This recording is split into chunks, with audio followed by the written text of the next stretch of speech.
Hwang In-Beom is the latest signing that Red Star Belgrade has made in this transfer window. Just a reminder that the transfer window for Serbia and some other countries is still going. So he comes from Olympiacos. He plays the central midfield position, CDM, attacking midfielder, plays all those positions where he can kind of interchange. 5 million euros, which is a record fee for Red Star as a club. He signs a 4-year deal until 2027. He plays for the South Korean national team where he has 45 appearances and 5 goals. So this is probably, out of all the signings that we've made during this summer, this is probably the biggest splash, so to say, when you figure his worth on the market, transfer market, is around 4.5 million euros.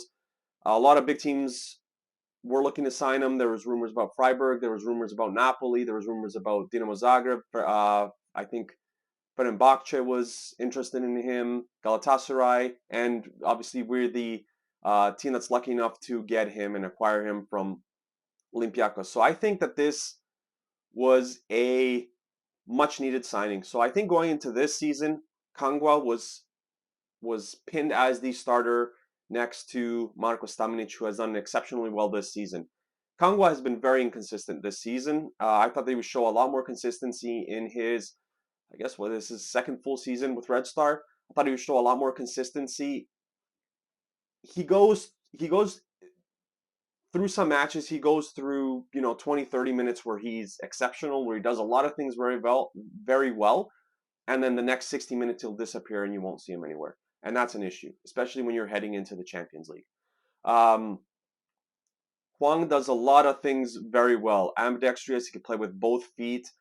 He is a little short. He's about 5'10", 70 kilograms. So his strength is probably his weakest attribute that he has, but everything else he does well. And his passing in the final third to kind of free up that striker and get him into a goal scoring position, into an open area, is absolutely pinpoint. His ability with the ball to get around guys, to get through tackles, is exceptional. His reading of the game defensively is very well. So when you slot him in that position with Marko Stamenic, I think that they're going to fit great together. I think that he could cover for Stamenic if he does pinch and he has defensive attributes. He can run for days, which is something that Stamenic can do as well. I think the only difference between Hwang and Stamenic is the fact that Hwang is a little bit better in the offensive third. So his shooting from distance is very good. His free kick ability is decent. And this is something that we haven't seen too much for Stamenic as of yet. Just a reminder, it's been like 5-6 matches that Stamenic has played for Red Star, so we don't really know what he's kind of comfortable with in the offensive part of his game. But defensively, Stamenic is excellent. So I think this is basically a signing to kind of and even push Kangwa a little bit. So coming into the season, I thought that Kangwa had this position to himself, and then Kangwa was going to have to take it back from him. But neither of them have really been that consistent. I will say that Kanga has been exceptional off the bench, where he scored a number of goals and he assisted 2 or 3 times. So he's taken the bench role very well, considering that's something that we thought would be a weak point, and we thought, how would we take it after being a starter for the team for X number of years.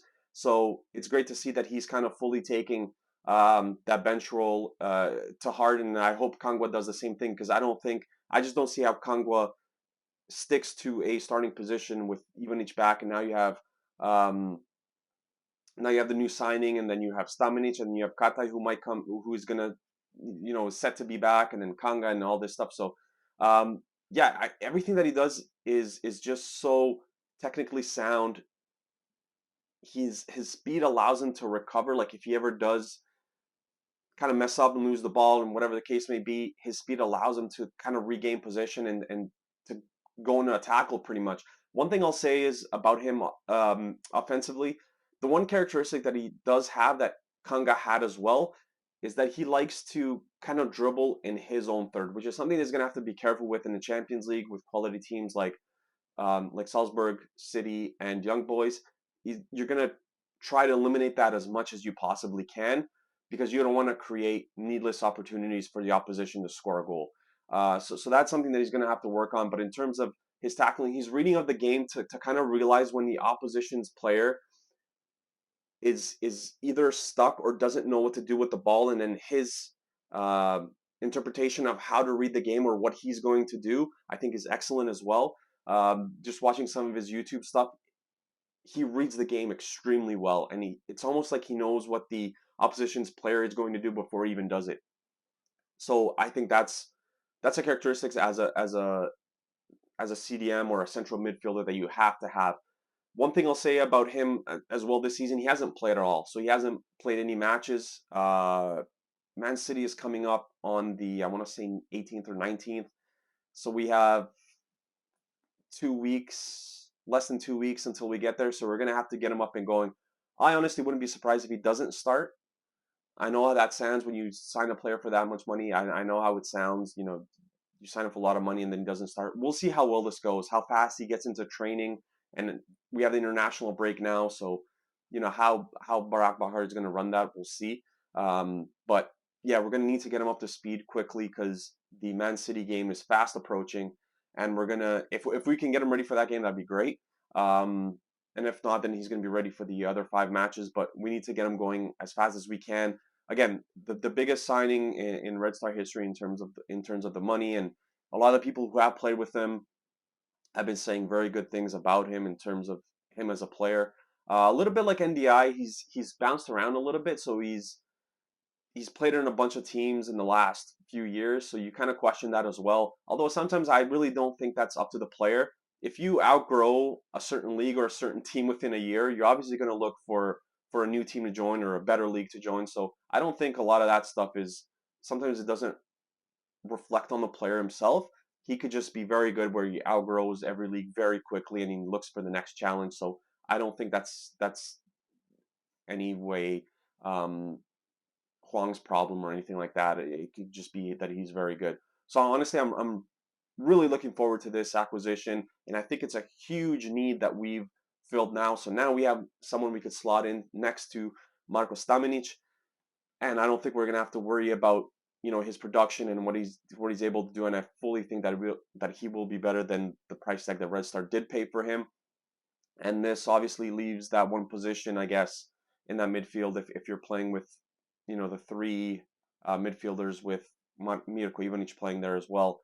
And then the other guys are going to have to look to kind of come in off the bench and to impress the coach from there, because I think that the starting 11 is kind of solidified.